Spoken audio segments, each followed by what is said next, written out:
আল্লাহু আকবার।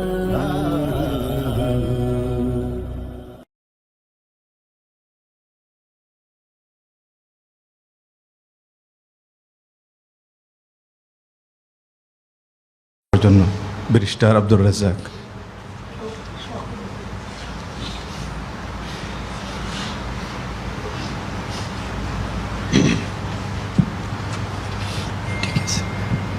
আলহামদুলিল্লাহ রাব্বিল আলামিন ওয়াসসালাতু ওয়াসসালামু আলা সাইয়্যিদিল মুরসালিন ওয়া আলা আলিহি ওয়া আসহাবিহি আজমাইন।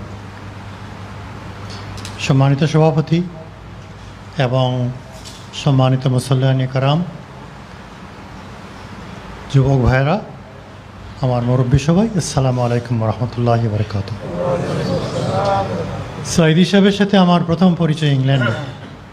আমি তখন ছাত্র। উনি যখন 1979-এ প্রথমবার দেশে আসেন, এবং ওনার তো নিশ্চয়ই স্মরণ আছে যে সেটেল স্ট্রিটের ফিলগেট স্ট্রিটের 2 পার্শ্ব বন্ধ করে দিয়ে ওখানে স্টেজের ব্যবস্থা করা হয় এবং তিনি বক্তব্য রাখেন। আমি তার সাথে দীর্ঘ 33 বছর I was his very close colleague. কিন্তু এর চেয়ে একটা বিষয় তার সাথে আমার ক্লোজনেস হয়েছিল, যে তার 2টা মামলায় আমি লড়েছিলাম। একটা হচ্ছে সুধাংশু হালদার, তার বিরুদ্ধে মামলা করে যে he has stolen the election from Haldar. এখানে আনফর্চুনেটলি আমরা হাইকোর্টে হেরে যাই, সুপ্রিম কোর্টে আমরা জিতি। আর 2 নম্বরটা হলো ওনার যুদ্ধ অপরাধ মামলা। দেখেন, দুনিয়াতে যুদ্ধ অপরাধের বিচার বাংলাদেশেই প্রথমে হয়নি, বাংলাদেশের তথাকথিত। It first started in Germany in 1945-1946। এটাও প্রত্যেকটা ওয়ার ক্রাইম ট্রাইব্যুনাল একটা পলিটিক্যাল দিক থাকে, কিন্তু এত বড় অবিচার, এত বেশি মিথ্যা আমরা যতটা পড়াশোনা করেছি কি দুনিয়ার কোথাও ছিল না। সাইদি সাহেবের বিরুদ্ধে সর্বমোট 20টা চার্জ ছিল। এর মধ্যে 2টা ছিল মার্ডার চার্জ, বিশাপ আলীকে তিনি হত্যা করেছেন, ইব্রাহিম কুট্টিকে তিনি হত্যা করেছেন। আর নাউজুবিল্লাহ, উনি মহিলাদেরকে আর্মির জন্য সাপ্লাই করেছেন। এটা আমার সৌভাগ্য যে I could defend Maulana Sayeedi and others. অনেক ঘটনা আছে। আমি ওই ইউরোপে আসলাম 2011 সালে। সেপ্টেম্বর মাসের 19 তারিখে আমি হেগে ছিলাম, ইন্টারন্যাশনাল ক্রাইমস অফিসে। ঢাকাতে তারা মামলা দিল যে আমি ঢাকাতে এবং বম মারছি। আমার ইউরোপের ফ্রেন্ড, সারা দুনিয়ার ফ্রেন্ড সবাই বলছে আপনি বাংলাদেশে যাবেন না। আমাদের একটা ডিফেন্স টিম ছিল এখানে, 9 বেড ফোর্ট। টবি ক্যাটম্যানের নাম আপনারা শুনেছেন। সে আমাকে ওয়াশিংটন ডিসিতে ধরে বলছে যে you should not go to Bangladesh, তুমি গেলে তোমাকে প্রসিকিউট করে ফেলবে। কিন্তু আমার মন থেকে একটু সায় পেলাম যে না, আমি যাব, এবং আমি মনে করি যে আমার যাওয়াটা যদি আল্লাহ তাআলা কবুল করেন এবং এই 10-11 জন মানুষকে যে আমি ডিফেন্ড করেছি, তাহলে এটা হবে আমার জীবনের সবচেয়ে বড় পাওনা। তো সাইদি সাহেব আমার হাত ধরে এরকম বলতেন, ব্যারিস্টার ভাই, ইসলামী আন্দোলন করার তো একটা অবজেক্টিভ থাকে যে আমরা শাহাদত বরণ করব, কিন্তু আমার মধ্যে এই অভিযোগ যে আমি মানুষ হত্যা করেছি, আমি নারী ধর্ষণে সহযোগিতা করেছি। তো যাই হোক, এই যে বিচারটা ছিল, এটাকে আমরা সম্পূর্ণভাবে কিন্তু তাদের সামনে তুলে ধরতে পেরেছিলাম যে এটা আসলে মিথ্যা বললে তো কম হয়, তহমত বললেও কম হয়। আমার মনে হয় ডিকশনারিতে নতুন একটা আপনার ওয়ার্ড বের করতে হবে, এইরকম কোনো জিনিস করে মানুষকে সাজানো যায় কেন। আমরা যথেষ্ট কষ্ট করেছিলাম। সাইদি সাহেবের বিরুদ্ধে অনেক সাক্ষী তারা আনছে, 28 জন সাক্ষী আনছে। বেশিরভাগ সাক্ষীকেই মিথ্যা শিখাই দিয়েছে। এবং দেখেন আল্লাহ তাআলার কি মর্জি, আল্লাহ তাআলার মানে ওজন ছাড়া তো একটা গাছের পাতাও নড়ে না। সেফ হাউসে নিয়ে তারা সাক্ষীদেরকে রাখলো, সাক্ষীদেরকে শিখাই দিল এটা বলতে হবে, একজন বলল আমি একটা কাপড় পরবো, তাকে কাপড় কিনে দিল। আরেকজন মিষ্টি খাবে, সে মিষ্টি কিনে দিল। এই সব ডকুমেন্ট আমরা পেয়ে গেলাম এবং কোর্টে আমরা উপস্থাপন করলাম যে দেখেন এই ডকুমেন্ট, এইটার ভিত্তিতে এই যে সাক্ষ্য দেওয়া হচ্ছে এটা সম্পূর্ণ একটা মিথ্যা সাক্ষী। কিন্তু কোর্ট তো আপনারা জানেন স্কাইপ কেলেঙ্কারি আপনারা শুনেছেন। আমাদের ইউরোপের সবচেয়ে one of the most prestigious newspaper হচ্ছে the Economist on both side of the Atlantic. সেই ইকোনমিক্সে ছাপা হলো যে জিয়াউদ্দিন নামে একজন লোক, ছোট জিয়াউদ্দিন, সে কেমন করে সাইদি সাহেবের রায় দেওয়ার আগে তার রায় লিখে দিয়েছে। তো সবগুলো আমাদের হাতে চলে আসলো। আসিম সাহেব চলে গেলেন, কিন্তু তারপরেও তারা তাদের পরিকল্পনাকে বাস্তবায়ন করল। এখন সাইদি সাহেবকে ফাঁসি দেওয়া হলো ট্রাইব্যুনালে। তো ট্রাইব্যুনালে ফাঁসি দিয়ে আবার তাকে সুপ্রিম কোর্টে যাবজ্জীবন কারাদণ্ড, যাবজ্জীবন তো না, আমৃত্যু কারাদণ্ড হলো। এটা কেমন করে হলো? যেখানে আব্দুল কাদের মোল্লা সাহেবকে আপনারা জানেন যে তাকে যাবজ্জীবন দেওয়া হলো, তারপরে শাহবাগে আন্দোলন শুরু হলো, আইন চেঞ্জ করলো। And there is no precedent in the not only in the civilized world, in the uncivilized world, যে সমস্ত লিমিটেড ডেমোক্রেসি আছে, যে আজকে আইন করে সেই আইনটাকে রিট্রোস্পেক্টিভ এফেক্ট দিতে হবে, তারা দিল। দিয়ে আব্দুল কাদের মোল্লা সাহেবকে ফাঁসি দিল। এই ঘটনা আপনারা জানেন। সাইদি সাহেব ব্যাপারে উল্টাটা ঘটল, তাকে ফাঁসি দিল ট্রাইব্যুনাল 28শে ফেব্রুয়ারি 2013 সাল। 8টা কাউন্টে তাকে করা হলো। আর সুপ্রিম কোর্টে যেয়ে তাকে বলা হলো imprisonment until death. That was a political decision.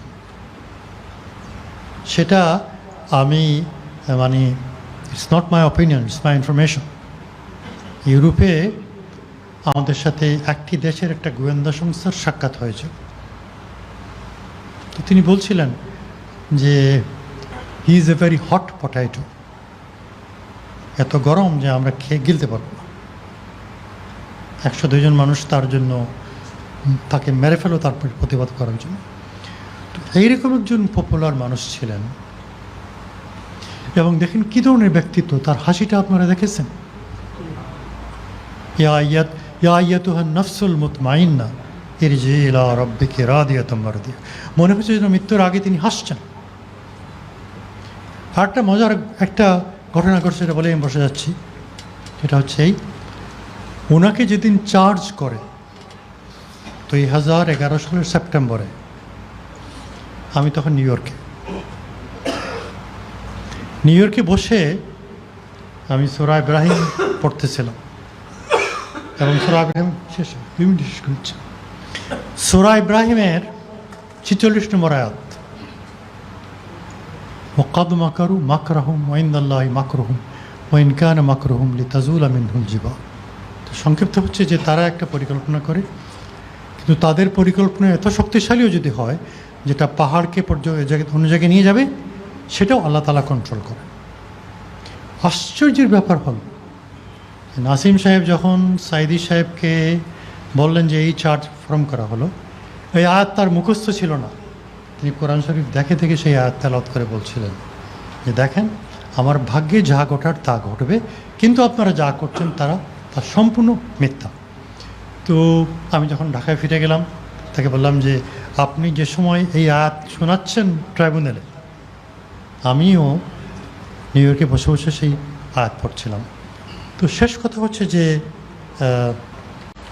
সব কিছুর বিচার দুনিয়াতে হয় না। সাইদি সাহেবের উপরে এবং অন্যান্য নেতৃবৃন্দের উপরে যে অবিচার করা হয়, তার বিচার হয়তো দুনিয়াতে হবে না, হয়তো হবে, কিন্তু আল্লাহ তাআলা তাদেরকে আখিরাতে জাযা দিবেন এবং তাদের এই রক্তের বিনিময়ে রক্ত বৃথা যাবে না ইনশাআল্লাহ। বাংলাদেশের মাটিতে এই রক্তের ফলে যে সবুজ ঘাস উঠবে, সেই ঘাসের প্রতিটি কণা অসংখ্য সাইদি তৈরি করবে। আসসালামু আলাইকুম ওয়া রাহমাতুল্লাহি ওয়া বারাকাতুহু।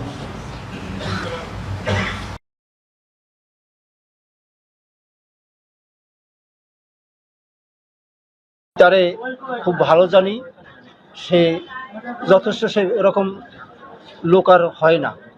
সে 2টা নাম্বার এমপি ছিল, আমরা মায়ের কোলে যেরকম বসবাস করছি ওইরকম এমপি থাকাকালীন আমরা বসবাস করছি। আমরা কোনো ঝয়ঝামেলা আমরা ছিল না, দরজা মেলা দিয়ে আমরা ঘুমাইছি। সে এখন আমার এমপি নাই বিদায় খুব আমরা ঝরঝামেলার ভিতরে আছি। আর থাকবো কতদিন, থাকবো কি না তা আমরা বলতে পারি না। সে যথেষ্ট ভালো লোক বিদায় আমার মনের আবেগে তার জানা যায়, আমরাই শুনিয়ে আমি আসছি। না রাখবে কি, তাদেরই তো পাঁচতলা মাটি নেই, তারা কীভাবে রাখবে? আমি নিজে স্বইচ্ছে আমি ঢাকা গেছিলাম। এখন আমার জন্য যদি একটা লোক যদি বাঁচিয়ে যায় সততা নিয়ে, তাহলে এইটাই আমি আল্লাহর কাছে আমি পরিষ্কার থাকবো। এই জন্য আমি জানা সত্ত্বে আমি গেছি। যখন যাওয়ার পরেই আমি কোর্টে সাক্ষী দিতে ঢুকবো, তখনই আর কি আমার ওইখানে বেশকে আমি অপহরণ হয়ে যাই। যাওয়ার পরে আমাকে অপহরণ হয়ে যায়, কোনা নিয়ে রাখছে আমি নিজেই বলতে পারি না। আমার তখন তারা ধরিয়ে ইয়ারকে চক্ষু বানিয়ে ফেলাইছে, আমি জগতে কিছুই দেখতে পারিনি। আমি দীর্ঘ যাই, আমার ওইখানে একটা ঘরের ভিতরে রাখছে, দিন না রাত্র না কি আয়োজন আমি তা কিছু জানতে পারিনি। এইখানে রাখার পরে খুব রকম বসে আমার নির্যাতন করছে। এই সামনে কোটি কোটি টাকা, টাকাগুলো নেই, শুধু সাইদি সাহেবের কথা বল। আমি বলি যারে আমি দেখি নাই শুনি নাই, আমার পক্ষে বলা সম্ভব না। আমার ভাইরে যারা মারছে, সেইগুলোর নামে ইয়ে নাম বলে, অথচ আছেই ওনার নাম বল, বলে আমার বাপ ভাই কেউই না। এই হাও মিথ্যাটা কেন, যারে দেখি নাই শুনি না, আমার পক্ষে বলা সম্ভব না। এই অহিনবশিকা খুব এরকম নির্যাতন করছে, দিন দিন নিঃসঙ্গে 25 দিন আমাকে কারণ সারতেছে, এরকম দিন দিন আমাকে জিজ্ঞাসাবাদ করছে। আমি না পারেন, আমি অসুস্থ হয়ে যাওয়ার পরে তারা ওইখান থেকে 12 আমার ওইখান থেকে বাইরে করে চক্ষু বানিয়া ওনানে নিয়ে গেছে, তা আমি বলতে পারি। যখন আপনার সীমান্তে আপনার ছাড়ছে, তখন এই ছাড়ার পর দেখি কি মানে প্রশাসন মানে ভারতের বিএসএফ ওই আর কি গাড়ি বসে দেখার পরে বলে তো এই ভারতে আসছি এই, তখন আর কি আমি ভারতে ভিতরে আমার ঠেলিয়ে দিতেছে। আমি বলে না, আমি ওদিকে যাবো না আসলে আমার নির্যাতন না করবি, আমার সে মারিয়ে ফেলায়। তাহলে না যাবি, হাঁটবি কিনা হাঁট। তখন আমি হাঁটি নাই, তখন তারা ওই হাত ধরিয়ে নিয়ে বিএসএফের হাতে দেওয়ার পরে আমার এই রকম মারছে।